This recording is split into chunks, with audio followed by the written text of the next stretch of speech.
Kiugo kĩa muoyo mũthenya wa ũmũthĩ tũgũkĩona thĩinĩ wa ibuku rĩa Isaia 45 kuma kamũhari kemwe nginya 4.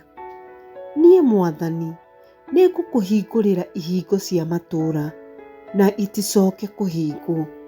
Ngũgũtongoria thiĩ ngĩaraganagia irĩma mbere yaku, ngĩtuangaga ihingo iria ciakĩtwo na kĩgera, ona ngĩanangaga cuma ciacio.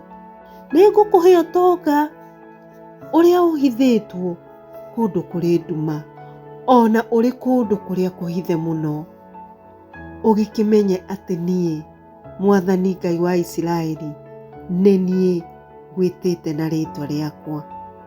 Ona gũtuĩka ndũnjũĩ, ngwĩtĩte na rĩtwa na ngakũheithia ngumo nĩ ũndũ wa Isiraeli, ndungata yakwa ĩrĩa thurĩte.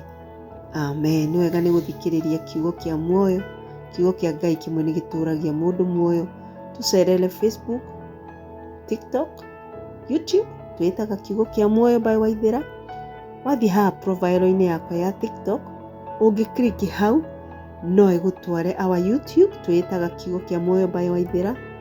Kũu wathiĩ nĩ ũkũhota gũthikĩrĩria kiugo kĩrĩa tũheanĩte makĩria ya ndagĩka 3, kĩrĩa TikTok ĩtangĩtĩkĩria gũtũhe makĩria ya ndagĩka 3.